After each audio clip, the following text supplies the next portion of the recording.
Hey everybody, just as a reminder, I'm a narrator on Chilling, the awesome horror app that features over 1,000 horror stories, over a dozen narrators, some of who you might know from YouTube, as well as full-length novels and exclusive series, and Chilling originals. You can select and change the ambient sound on the background of these stories whenever you want without affecting the story that you're listening to. And we release hours of new stories every week.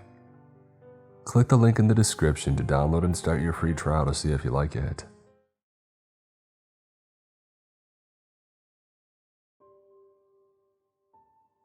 I was from the city. I had dreams of escaping the busy day-to-day shuffles of it all and always dreamed of living in a small town away from everything. After months of hunting and arguing with realtors, I found some property that I wanted to call my own and start a new life with my son.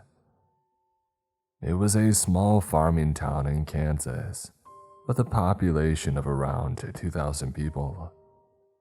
It was perfect. I bought the land, packed me and my son Elijah's things in a U-Haul, and we made our journey to our new home. Looking back on it, he was more excited about it than I was, and I was pretty excited myself. Me and my son's escape from everything and to start a fresh new chapter in our new lives. My son was just coming up on 9 years old. His new school was close to our new farm and he didn't have many friends in the city, so I knew the move was going to be good for him. His mother, my wife, had passed away when he was at an early age due to an illness, so I was filling in as both parents. He was a pretty happy kid though, always energetic and curious, just like his mother was. The farm that I bought was called Crow's Rest. It was a couple of acres filled with sweet corn that was already taller than me. A lot of it was ready to harvest too, and I was excited to get started in our new venture. When I saw the layout online, I could only think, it's perfect. Wasn't too big and not too small either. The 2-story house on the property looked like it wasn't in bad shape either too, like somebody had recently fixed it up. The bank said that the last owners had just abandoned it out of nowhere, and I was able to get it for a steal. They said that it's common for people to get overwhelmed by the high maintenance that it takes to run a farm. I knew that I was ready though. After hours of driving across the states, we had finally arrived at our new home. It was about noon when we had arrived at Crow's Rest for the first time. The way the fields and the house brightened in the countryside sunlight, it was beautiful. Elijah could barely contain himself in the passenger seat when we had pulled up, quickly pulling on the door handle, yelling and screaming out in excitement. I was happy that he liked it. Again, seeing him happy was worth it all to me. I parked the car and he was already in the fields, running down the walking path, wowing at it all. I also started making my way into the path so I could finally scope it all out in person. One thing the photos didn't show was the number of crows on the property. It was overwhelming. They did forewarn me that it wasn't just a name. Crows did seem to gather here a lot, but there were double the amount than what they had showed in the property photos. I didn't let it get to me though. It was the least of our issues. I knew there would be a couple things that they would try to sneak past us. "Dad, look over here." I heard Elijah yell in excitement. I made my way over to him to see what he was so excited about and what he was staring at. It was a scarecrow. I walked up next to Elijah and he was so excited to see it. It was positioned on this tall wooden cross that hung over all the cornfields. Its arms were wrapped around the sides like it was nailed on to look like we were standing there, with its hands grasping the sides and the cross. I remember I thought then that it looked eerie to say the least. On our bright and happy new farm, this scarecrow was like a dark figure in it all, and it wasn't doing the best at its job, as crows rested on the cross with it and on top of its shoulders. As I looked closely at its face, all I saw were stitches of eyes and a mouth with hay sticking out, with a noose and necktie around its neck to hold its potato sack head. I look around its body. It wore handmade clothes with little gaps of hay sticking out through the holes. The clothes were like farmers' clothes, but they were all darker shades from being dirty and worn. It wore a dark black trench coat that was worn out and ripped up near the bottom. It wore black boots, much like farm workers wear, with a toe box that looked like it had seen better days. And lastly, a dark sun hat on its head as the finishing touch. It felt like it didn't fit in with the rest of the farm, but Elijah seemed to love him. "Can I name him, Dad? Please, please," he said with excitement. I didn't want to ruin his happiness with how off-putting the thing made me feel. What the heck, I thought. If he enjoyed it, I figured that I would suffer with the eyesore for him. "Yeah, go ahead, name it whatever you want." Elijah thought on it for a bit. He looked around the farm and did all the crows and then back at the scarecrow. "Tobias, traitor to all crow kind," he said with such an innocence in his voice. Honestly, giving it a name like that made it seem more or less eerie, weirdly enough. "Well, Tobias it is then." With an arm around him, I said, "Come on, let's go get things unpacked and check out the new place," I said, directing him back toward the direction of the car. Crows calling all around us as we made our way back. The first couple of weeks were great. I started getting a handle on the whole farm life, got all the equipment and the tools that we needed, some minor fix-ups around the house and the barn, and even told Elijah soon that we could start picking out some animals. We even made our way into town, getting to know a lot of the locals. Many of them had never even heard of Crow's Rest when I had brought it up, which was strange to me with how close to town it was. They were excited about the corn that I was promising everyone though. Everything was perfect until it all started happening all at once. I was working on the barn out back, on the opposite side of the crops, away from the house. I was giving it a fresh coat of paint that it desperately needed, when I heard Elijah in the fields. It was like he was talking to someone. Curious about it all, I yelled out to him, "Hey, who are you talking to, buddy?" It was quiet for a bit and I got worried, so I dropped my brushes and walked over to where the walkway that went through the field. "Elijah," I said again, and then he popped out from the crops, looking at me like he did something wrong and he was scared to be in trouble. I tried to see what was the matter.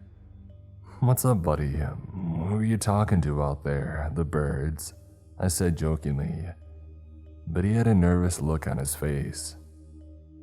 "I was talking to Tobias," he said, still nervously. I didn't think much of it, so I added to it. "Oh yeah, what did Tobias have to say? Is he ready for some new clothes because his aren't looking so pleasant nowadays?" I continued, joking, as I was whipping some paint that got on my hands on my pants and started walking back towards the barn side. "Tobias doesn't talk much, he just listens." He waved at me, so I waved back at him and asked how he was, Elijah said. I waved at him. It must have been the crow's movement and he got confused. Still, I didn't want him to think that it could move. I don't think Tobias can move, buddy. He is made of straw after all. But Elijah interrupted me before I could finish. He does move, Dad, I've seen it. He yelled out at me. I had no idea what he was talking about or how even to respond back to it. Are you sure about that one, buddy? When did you see such a thing? Or have I been missing something? I said, clearly arguing with my 9-year-old about if a scarecrow had moved or not. Well, he waved at me, and he leaves his cross at night. I see him moving around the field sometimes, and last night he was standing in front of our house. My heart stopped. What did he just say? The other stuff I could let go to was wild imagination, but if he saw somebody standing in front of our house, that's when it started to become alarming for me. Wait, you saw somebody stand in front of our house last night, and you see people moving out in the fields. Why haven't you told me about any of this until now? Elijah looked nervous, like he was in trouble for not mentioning it any sooner, but this was concerning. I tried to level with him on it. Hey, you're not in trouble, but things like this, I gotta know about them, buddy. We can't have people running around our property. It's not safe. I tried reassuring him if someone was stalking around the farm at night. I wanted to know about it. I'm glad that he told me now so that I can keep an eye out for it. It's not people though, Dad. It's Tobias. Again, he tries to tell me that it's the scarecrow, which in reality was probably better that he thought that than it being a person. I didn't want to argue with him and upset him, so I dropped it for now. Okay, let's call it a day and get some dinner ready. I put my arm around him, looking around our fields as we started to head back to the house. Looking at Tobias hanging there before heading out of the fields. That night after dinner, I put Elijah to bed and was on my computer working for a bit. I still worked from home remotely even though we were doing the farm now, just to make sure that we had some cash flow still. And I would stay up at night, finishing the work pretty late, usually till about midnight. That night I kept thinking about what Elijah had said about people in our fields. It concerned me so. I figured that I would report it to the local authorities in the morning just to have it documented. It was probably just some local kids playing in our fields, if anything. But then I heard something outside. It sounded like slow, trotting footsteps right outside on the other side of the wall that I was sitting. I froze. There really was someone outside. What should I do? I remember thinking. I didn't even own a gun yet. Honestly, I didn't even think that I would need one. I slowly started to get up out of my chair and quickly made it over to the lamp to turn out the lights. I wanted to make the room as dark as possible, so I could maybe sneak a peek out the window to see what it was before it could see me. I heard the slow walking thud of whatever it was still, but it wasn't in the vision of the window corner that I was peeking out of yet. I could feel my heart pounding, nervously waiting to see whatever was just freely walking our property, hoping that it was just some animal. And then I heard something very quietly. I heard words. You're not real. Follow my voice. I can help you. It's just a story. Lost in the dark, all alone. Let me in. It's here. Let me in. It was like broken sentences with long pauses in between them. It said these things with a rustic, whispering-like voice. No doubt about it now. Someone was outside, just freely walking our property. Hearing the voices only made me angrier, honestly. I refused to let somebody just freely walk our property. I finally gathered the courage up, grabbing a baseball bat that I had downstairs, and I started to make it to the front door. I swung it open and ran to the side of the house, facing the fields, where I swore that I heard the footsteps. I saw nothing. All I could hear now was the wind blowing and the crops swaying back and forth.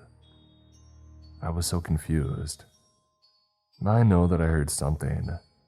The night sky was clear so I could see around me, but not well enough to look for people's footprints. I didn't know what to do.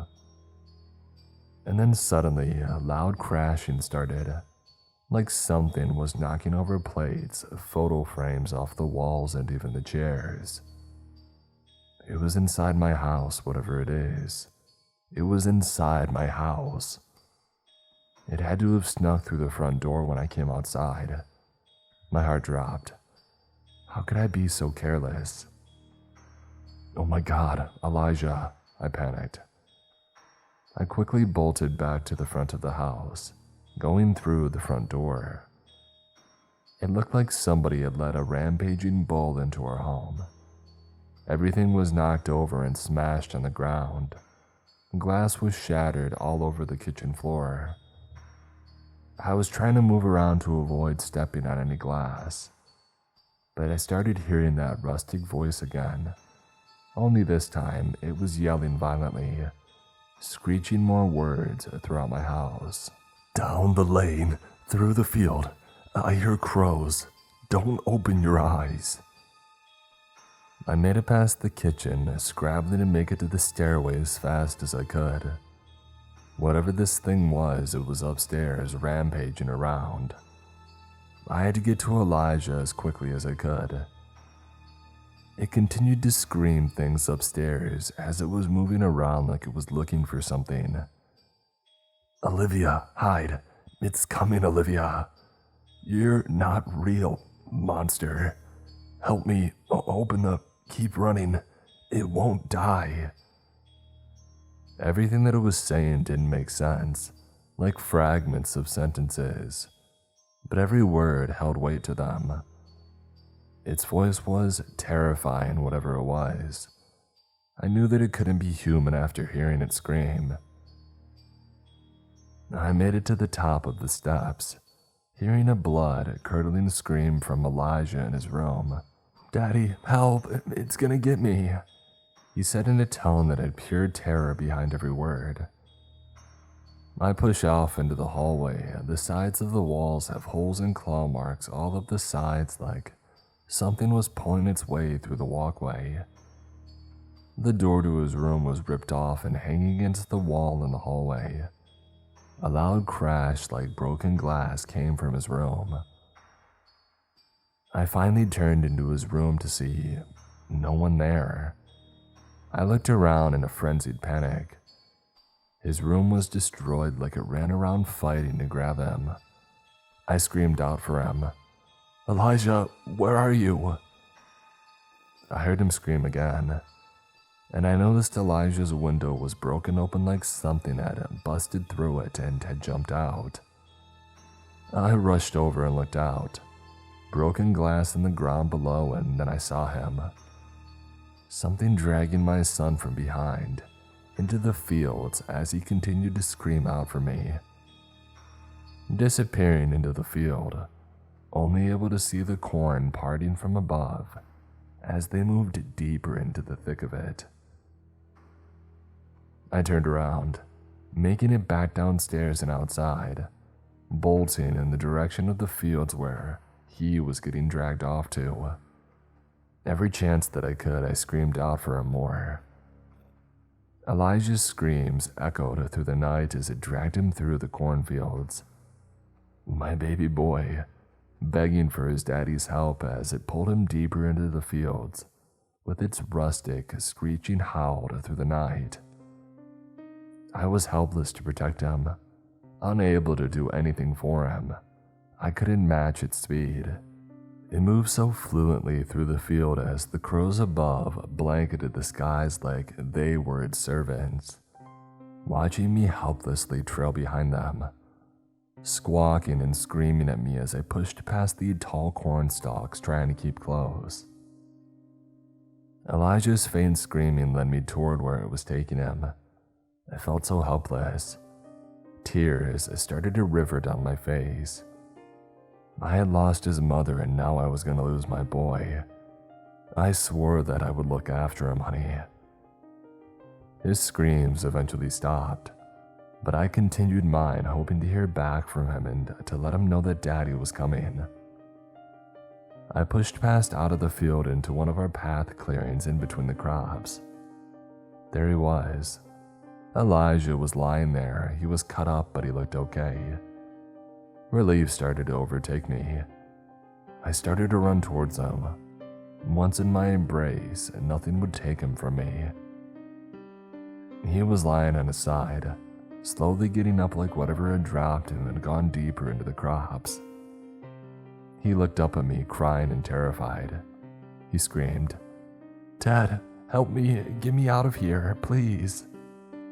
He started to stand now. "I'm so scared," while tears were streaming down his face. "I'm coming, buddy. It's gonna be okay. You're safe now." As I got closer to him, I felt better as I was about to scoop him up in my arms and get him out of there, away from whatever place this was. Right when I got close enough, what looked like 8 silhouettes of hands reached out from the crops, grabbing onto him violently before I could, plunging him into the fields, dragging him across the ground back into the thickness of the cornstalk again. He instantly screamed out to me with his surprise shock. Only this time, our eyes were locked together as he got dragged into the crop. "Elijah, no! Grab my hand!" I screamed out, as all the hopeful feelings I felt being so close to him got ripped again right in front of my eyes. I followed behind him, reaching out to try and grab his hand, but it wasn't enough, with every attempt failing, just barely missing his touch. And then the thick of the cornstalk was no more. The area was all laid down like it was a small crop circle. The sky above was nearly blacked out from the swarm of swirling crows overhead, but I could finally see the thing that was taking my son in the bit of moonlight that had peeked through. It was Tobias. The scarecrow was alive. Elijah was right. I felt ineffable fear as I watched this thing. I leaned back as its chest was ripped open, with what I can only describe as shadows coming from it, formulating what looked like over 20 silhouettes of hands grabbing and wrapping around Elijah. Some fled around frantically, moving so inhuman, grasping at the air and some grabbing at the ground, while the other half wrapped around Elijah. One of the hands now reached out, covering his mouth as it muffled his screams. I didn't know what to do as it screamed out another rustic saying, "Tobias can't move. He's made of straw." With tears streaming down his face, Elijah held out his hand toward me.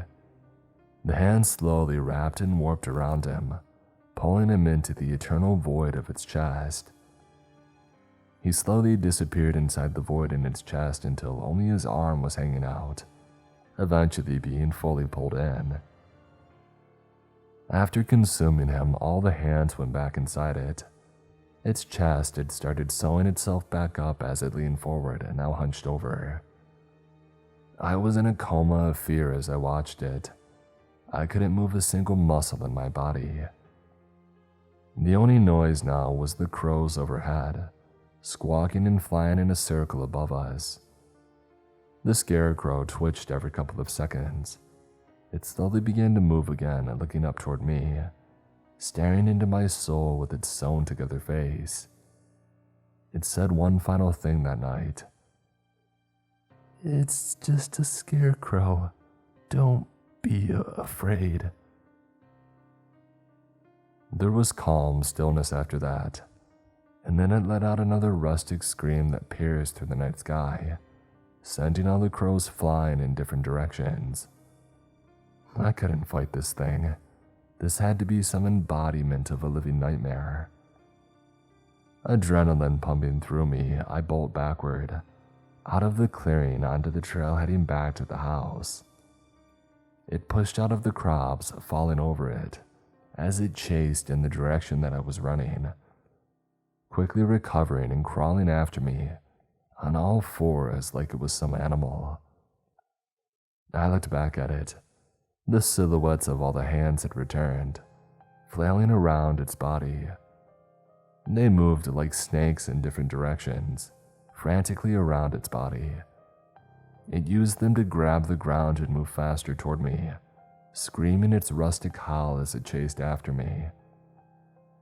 I turned the corner where the barn was, and the final pathway stretched to the front of the house and the truck.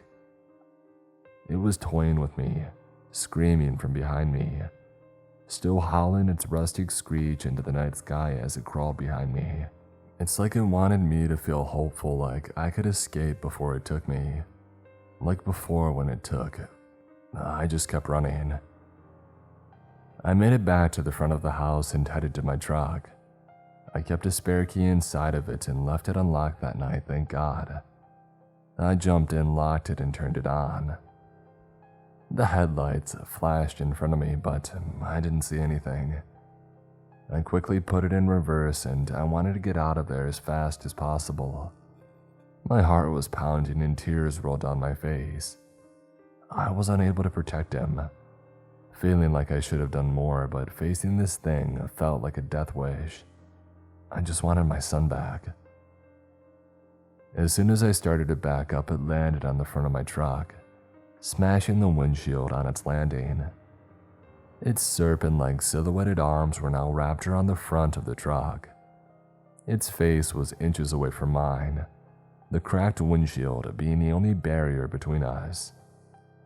It's like it was looking deep inside my soul with its demonic sewn-together eyes. It let out another scream, its mouth pulling down as the stitched sewing was holding it. The scream was so powerful that it looked like it was about to rip the stitching. I quickly put the truck back in drive and I floored it, moving towards the cornfield and slamming onto the brakes. The creature flew off the front of the truck from the force and it fell to the ground. I watched it scramble on the ground and look back up at me. It tilted its head and it started to lunge toward the truck again. But then I floored it, running over it with my truck. As I did, I heard its rustic cries ring out into the night. I quickly put my car in reverse and ran back over it. Again, it cried out a high-pitched screech. I started yelling back at it now, feeling like I was hurting it like it hurt me. I repeated this motion over and over again. I wanted to destroy it for ripping everything from me. Finally, I had reversed enough to have my headlights as a spotlight on it as it lay there. I didn't want to leave, but I rolled over it so many times.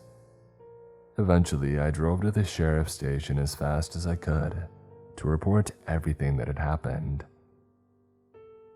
When we had returned to the scene, the scarecrow wasn't there. They didn't believe anything that I said about what had happened that night either. I mean, how could you blame them? Everything that had unfolded sounded like a bad dream. They saw the state of the house and asked me again if there were some details that I may have been missing out on. They even questioned me, and I'm still under investigation, thinking that I played some part in this. They themselves said a lot was unexplainable, but the case is still open to this day on my son's disappearance.